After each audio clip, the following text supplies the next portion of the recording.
Right, some bad news on the development front. One of the parts failed quality control. We know how to fix it, but it'll take some extra resource. It's on hold for now, but you can order the extra work from the laptop at any time.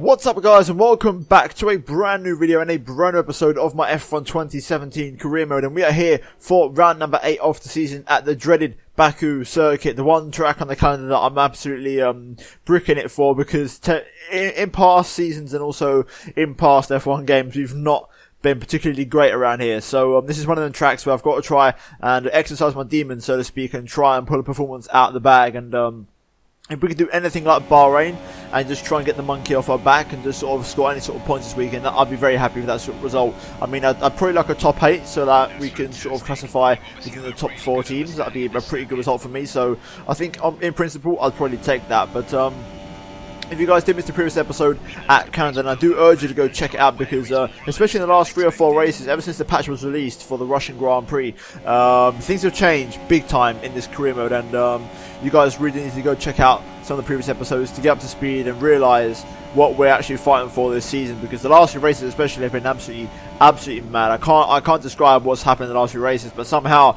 we're in the position that we're in, and right now we're fighting for the championship. So go do check out those first races of the season, because they're very important. But as you can see, we're currently making our way through the practice programs here on Friday at Baku, and things are going rather well, using the more newer power unit now, as power unit 1 is now officially out of the running. We're not using that no more this season, so we're sticking with power unit 2, and we're going to use it for this race, the next race, and hopefully also Silverstone, and then we'll switch over to power unit 3 hopefully, if all goes well. But as you can see, we finish off the practice programs with a purple score in the race strategy and a solid amount of resource points to add to the bank. And unfortunately Chris broke the bad news that we obviously wasn't getting the engine upgrade, which is quite disappointing, because obviously for this race I wanted to have some engine performance. However, I'm not going to dread on it too bad. I'm not going to dwell on it for too long, because I know we can find performance from elsewhere with this brilliant car, and so far this car's been good at every track, so I'm hoping it's got something in store for us around this circuit. But as you can see, we're in qualifying now Saturday, and we're in Q1, and our first lap and only lap in the Q1 session is good enough for 4th place actually, so not too bad actually, and a purple final sector in the process, so not too shabby to kick things off. P6 coming into the session behind my teammate Esteban Ocon, so top 6 finished in Q1. Very encouraging signs early on as we now move into Q2, and I decided to risk it because of the confidence I had in Q1. I was going to risk it and go out on the soft compound tyres and try and make the alternate race strategy work and see if it's going to pay off for us. And we're going to see what this lap is as we come across the line now, and we have to see if we have to go for maybe another run or not. But as we come across the line, it's going to go P3, which is rather staggering. I mean, I don't think we'll stay there for long. I mean, Palmer's in 4th place, for God's sake. But as you can see, at the end of the session, we actually dropped down to 9th place. Ocon in P3, very impressive lap there from him. But we've got into Q3, and now we're going to run aboard for the entirety of the lap here at Baku. And my best lap of the qualifying session, even though it probably wasn't the best, it was good enough. But as you can see, now making our way through turn 2, we get a bit of a scruffy run through there, just getting too much curb on the inside and upsetting the rear end on the car, which wasn't ideal. And also turn 1 wasn't the best of lines either. But now into turn 3, 3rd gear corner, we missed the apex slightly and ran a little bit too wide onto the curb, sort of drifting the car, once again sliding, not the ideal line through that corner. Then through turn 4 we actually nailed it. That was a very nice line through there, just kissing the curb to get the nose in, get the traction down beautifully, and then into turn number 5 and then turn 6, 3rd gear, using these corners very nicely, using the curbs and keeping the traction nice and solid on exit. So in the end we actually recovered quite nicely in the second half of the first sector, but then into this sort of tight right hander we actually got a little bit sideways, got it all crossed up as we now go into the castle section, where you can gain or lose so much time depending on how ballsy you are through this section. And we actually get a very nice run through there until the exit, where we get a big tank slapper. Meanwhile, purple lap times absolutely everywhere, lap times dropping left, right and centre as we now go into this downhill over the camber sort of crest left hander. Very tricky corner here. I take a little bit too much curb on entry, but luckily we get a good exit on traction, so it's not too shabby as we now go into the last major braking point. I missed my apex slightly and I get the corner a little bit wrong, running a little bit wide on the exit there, so not the best way to set myself up for straight line speed down this huge main straight with the little chicane in between there, which we've navigated to absolute perfection. However, the lap not too bad, a little bit scruffy, but the question is, Where's he going to put us in the top 10 shuffle? Such a long run to the line, but we are going to get to the line eventually. Putting up to the left-hand side for the shortest run and across the line, and it's going to be P8, I think it is. So not too bad, and a very solid lap there in Q3, and a very solid qualifying performance for the first time here in Baku after 2 very tough seasons. We finally pulled the rabbit out of the hat and actually get a good qualifying performance in. So very happy with that. Very solid grid position, and let's not forget I'm the highest qualifier on the soft compound tyres. So we've got we can work with this in the race tomorrow, I think. And Ocon gets a brilliant P4 there with Vettel taking pole. So overall a very interesting qualifying, a very solid one for us, and I'm excited for the race tomorrow. So let's jump straight into Sunday. Right, so we're here on race day at Baku, one of the tracks that I'm not looking forward to, obviously, because of obvious reasons, and a track that I've just never performed at, similar to Bahrain, just one where I've not been able to get a result until this season, where in Bahrain I score points, like I mentioned in qualifying, and once again, this is another track where I've qualified in the top 10 without really expecting to, and I managed to make that on the soft compound tyres. So we've got a very open strategy here today and a possibility of getting a good result. We are the guys highest up the grid on the soft compound tyres here, so it's going to be very interesting to see how the strategy plays out in this one. But overall, P8 on the grid, Esteban Ocon way up in P4, I believe, and he's going to have a very good starting position there. Hopefully, he can do some damage for the team, and hopefully I can try and, I want to try and get a top 6, basically, or top 7. I want to be, basically, within this pack of the top 4 teams. I want to try and at least beat maybe 2 of the guys, maybe both of the Red Bulls. So, yeah, let's try and maybe aim for that. In terms of the race strategy here today, obviously starting on the soft compound tyres and then going to supers actually for the second half of the race. So we'll have to see how that unfolds. I'm fairly sceptical whether I can get the tyre life out, so I might need a couple of virtual safety cars or a safety car to make it work completely. Also running it spot on module for fuel, bang on 26 laps. So we're not going to try and go any more or any less with the fuel. We're just going to try and run it as it is. But other than that, that's going to be introduction. We're now going to jump straight into the race here for round number 8 of the season for Baku, and wow, I'm looking forward to it, but at the same time I'm absolutely crapping myself. So let's jump straight into the race. Right then, here we are on the grid, 5 red lights for Baku, soft compound tyres. Let's try and make it a good start here. Lights out and away we go. Raikkonen off to a pretty poor start. I've had a pretty average one on these soft compound tyres. The Haas there, with Grosjean off to a great start as we got the inside of Raikkonen and Grosjean into turn 1. A little bit of contact, but we have made the move and we're up into 7th place, so we managed to jump one of the Ferraris. Ocon into 3rd place. Fantastic start from him, and he's mixing up with the top guys. I can't really see who's in the lead, but right now we've got both Red Bulls in front of us. Ricciardo leading Verstappen here so far, so good start from us. We just got to try and follow the pack, and there's going to be loads of slipstreaming going on this race, and I feel like the top 4 teams are very similarly matched for pace here, so this is going to be a very open race and very interesting to see how this unfolds slipstream wise and just see how everything pans out. Vettel's the man in front at the moment, so he's going to want to try and redeem himself from the last race, but for now it's a good start from us and we're up into 7th place on these soft compound tyres, so let's try and settle into an early rhythm here.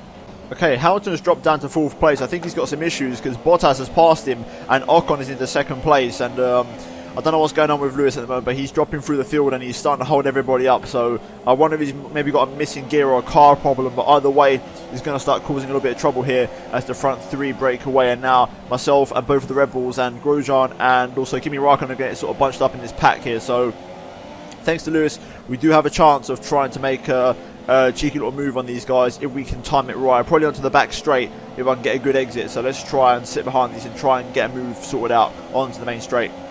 Right, onto the pit straight. We have got a huge slipstream on Verstappen. Ricciardo comes into the pit lane, so that's going to promote us into another position here. Personal best lap of the race. We aren't going to get enough on Verstappen to make the move, but actually no, it's Hamilton who came in. My apologies. So Lewis obviously got some major issues, and he's at the pit very early. I'm guessing maybe for a front wing change. Meanwhile, Verstappen, Ricciardo, and myself obviously stay out. DRS now enabled, so let's see if we can try and keep pace with both of the Red Bulls here, and that'll be a very encouraging sign if we can do so on this soft compound tyre. Right, here we go on Verstappen. I'm going to have DRS on the Dutchman. He's also got DRS on Ricciardo, and that's not going to allow me to really gain a lot. Ocon goes faster, which is rather impressive, but here we go. Personal best lap of the race for me. I just thought about a little lunge there into turn 1, but I thought better of it, and I'm going to sit behind Verstappen. I've got good pace, and the issue is I haven't really got enough to pass Verstappen. I think, you know, if that engine upgrade had arrived for this race and I had any issues, we might have just made that move into turn 1 there. So it just goes to show small margins do make a big difference, but right now we're going to have to sit behind Verstappen for a little bit longer. Right, this time I'm pretty close to Verstappen and I'm giving him the old hurry up.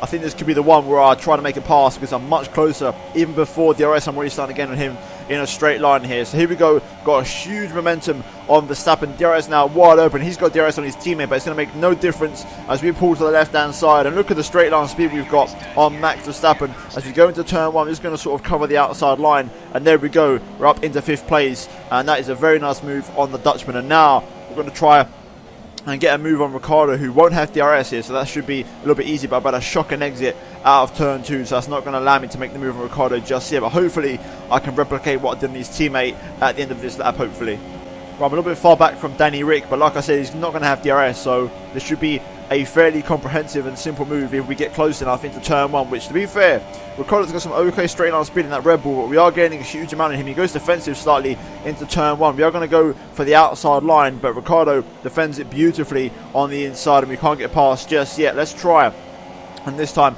set him up for a nice move out of here if we just get the better line. And this time we've had a much better run through the nice bit of clean traction, even though we had a little bit of a tank stop, and much better than the last lap. Can we gain enough though on this straight before the brake zone? That's the question. I don't think we can. I'm going to go a little bit late on the brakes, but I'm just too far back at the moment, and I haven't got the confidence to narrowly avoid that inside wall. That was very scary for a second there, but we're just getting frustrated at the moment. We can get past Ricciardo. Just got to try and time the move to perfection and be a little bit closer going on to the main straight. Right, Valtteri Bottas in the pit lane. So that's both Mercedes now who have stopped this race and are at least on 2-stop strategies. Right now, tyre life is looking pretty badly worn, but not severe. So I think we can still make the 1-stop work. We just got to try and take it easy on both sets of tyres and try and get the stint length out. But we should be okay for the 1-stop if everything goes according to plan.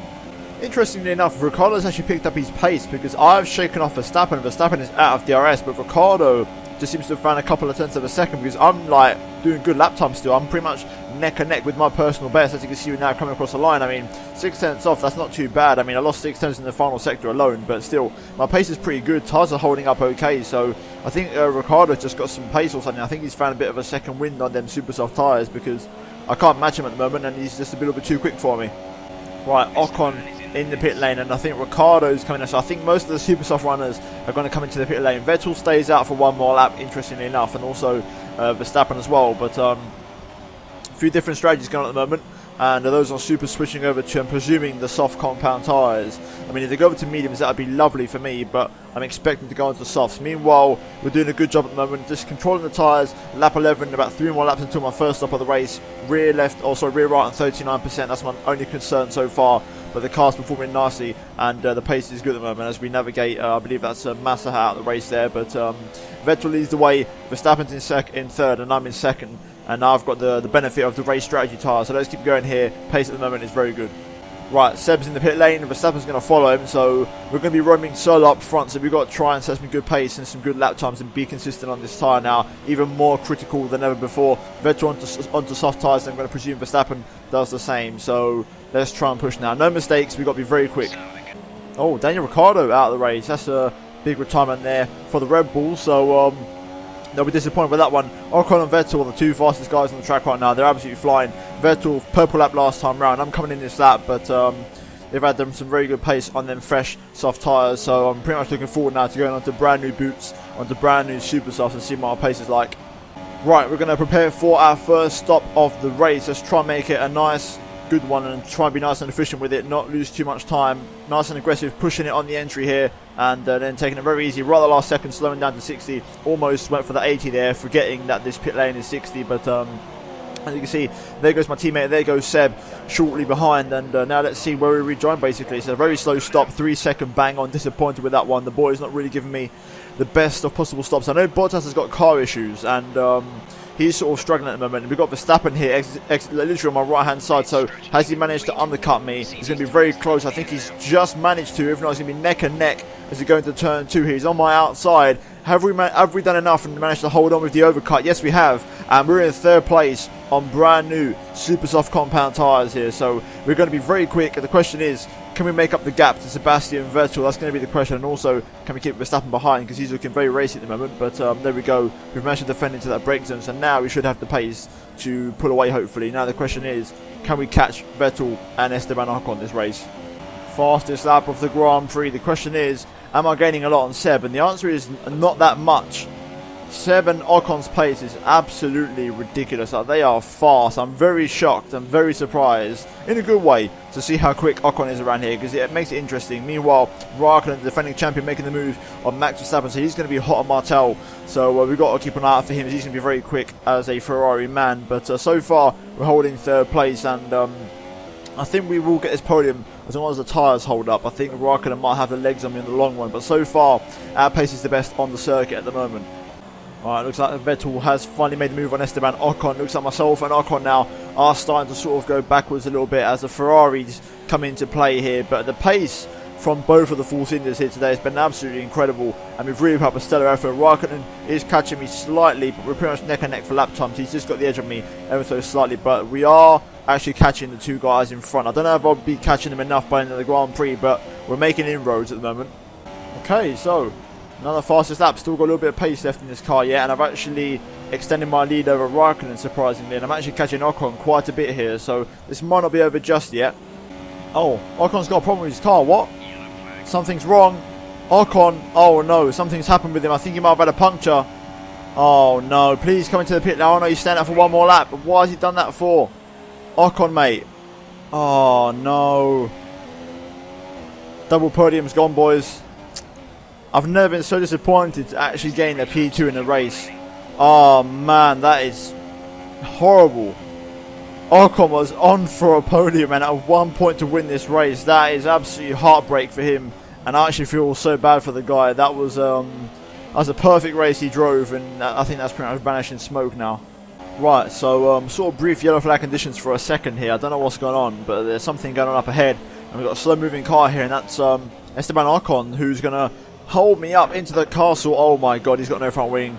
Oh wow, that's just not helping me at all. Luckily, we're not under any pressure from Raikkonen, but wow, Ocon really pretty much put in an end to what was such a good race, ending in absolute misery here. So he'll be absolutely disappointed with that one, but looks like we are going to bring it home in P2 next lap if all goes according to plan, which is going to be pretty surprising, to be honest with you.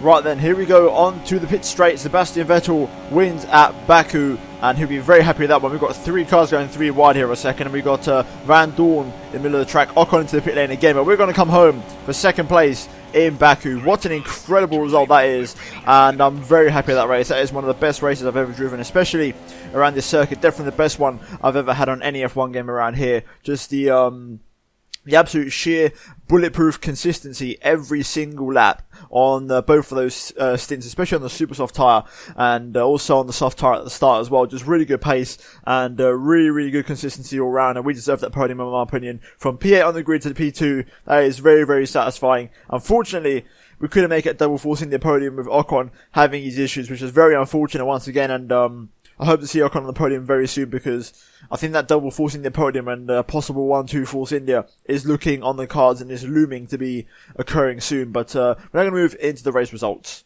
Right, so as you can see, looking at the final race results, you can see that Vettel wins the race from P1 on the grid, so converting his pole position with myself in 2nd place. Really good result, and very happy with that one. My best performance ever at Baku, and a race that I'm very proud of because my overall pace was absolutely incredible. Then Kimi Raikkonen in P3 from P7 on the grid, Max Verstappen in P4, Roman Grosjean in 5th, Hulkenberg in 6th, Carlos Sainz in 7th, and Magnussen in 8th. Some really good points scoring positions there for the midfield guys. And then Lewis Hamilton and Bottas bring up the rear, rounding up the point score positions, which is very surprising from those guys. But as we scroll further down here, the big news is obviously, apart from the 3 retirements, Esteban Ocon, who unfortunately just from such a promising race went to absolutely nothing, and he was in contention to win that race. So I feel very bad for my teammate there, and I'm gutted because he lost some major points in the constructors. But other than that, also Ricciardo, big retirement there in this race. But looking at the driver's standings, you can see after that race that we maintained 2nd place, but we're actually only 5 points behind Kimi Raikkonen now. So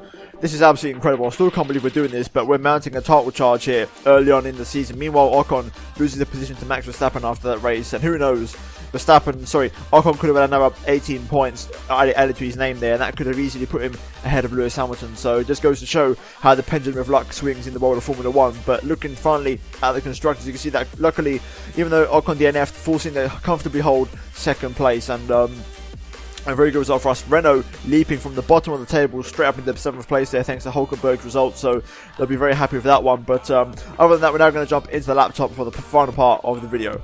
Okay, so because we're going to Austria next, I'm actually not going to get the upgrade. I'm going to hold off for a little while. The reason being is because I don't think we need to use this upgrade now as we go into Austria, Silverstone, these sort of tracks, because I'm thinking of bringing this upgrade and maybe another one. I'll try and bring like a double upgrade for a track like Spa or something. So I think we're going to hold off on this for now, try and purchase a double and try and bring that for maybe Spa and Monza. So in the meantime, I'm going to focus on the reliability here, and in order to do that, we're going to have to improve the car, and in this particular instance, we're going to go for the ICE wear number 3, because I want to try and get the ICE fixed. The ICE and the turbocharger are the parts that get used the most, so we're going to get the ICE upgrade. That should arrive for the next race hopefully, and that we're going to basically try and link this up here with the fuel technology power later on down the line. But for now, that's the one upgrade we're going to have coming for the next race. A little bit of durability one just to play things safe and just sort of maintain our engine components in good nick. But other than that, guys, hopefully you have enjoyed this episode of Career Mode. If you have, then smash the like button. Also subscribe to the channel if you're new around here, and also check out these videos on screen if you haven't done so already, or you might have missed a possible episode. Also, there's a link to the full playlist down below in the description. And now on that, guys, check out GT Omega in the link down below in the description. Use the code TOM97 for 45% discount. And other than that, guys, thanks a lot for watching, and I'll see you in my next video very soon. Goodbye.